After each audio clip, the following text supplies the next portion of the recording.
जय जगन्नाथ बंधुगण आपण को मो चैनल को स्वागत। आज आमे जानिबा 2024 मसीहार वृष राशि रे कौन सबू रही भाग्यांक से विषय रे मु वर्तमान आपण को कहि रखुची। ए वर्षटी आपणकर सदा सर्वदा संघर्षमय रहिबो। जीवन आय व्यय प्राय समान रहिबो। मनरे जेते दुख जेते कष्ट आसिले भी सुधा आपण केबे भांगी जिबे नहीं। दूर जागा को बा दूर दर्शनीय स्थान को यात्रा रही। आपण जे कोनोसी कार्य हाथ देबे से कार्य न हेबा पर्यंत अधूरा कार्य छाड़ती नहीं बा अधूरा कार्य पूर्ण होता है। दूर यात्रा भ्रमण मध्य थाए। एही वर्ष आपणकर मध्यम धरणर चलनी रही।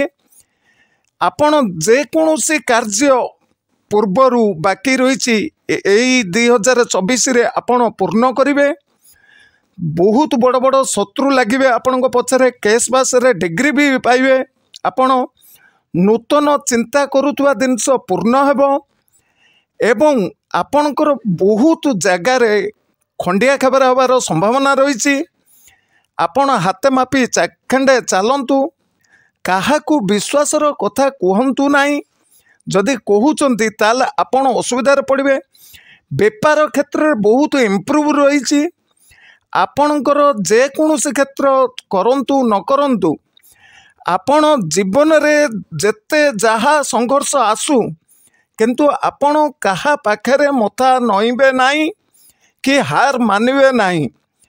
जीवन रे दाम्पत्य जीवन सुख अच्छी एवं जहाँ को प्रेम जनित संपर्क थाए बा प्रेम जनित किछि थाए ताहा एई वर्ष 2024 रे पूर्ण हो। विद्या क्षेत्र भी सक्सेसफुल। चाकरी क्षेत्र 2 मास पर माने जनवरी फेब्रुआरी मार्च भी और सफलता पाइबे।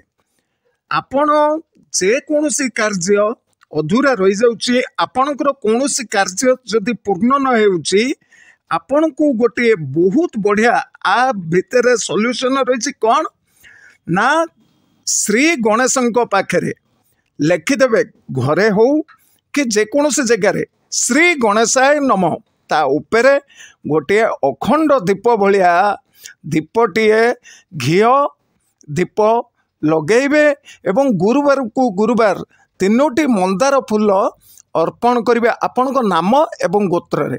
देखंतु ना आपणकर एई वृष राशि कौन सबू सक्सेसफुल होउची।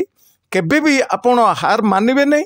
जहाँ सबू दुख दुर्दशा रही श्री गणेशायंक चरण रे समर्पित हेले सबू अधूरा कार्य पूर्ण हो। जय जगन्नाथ।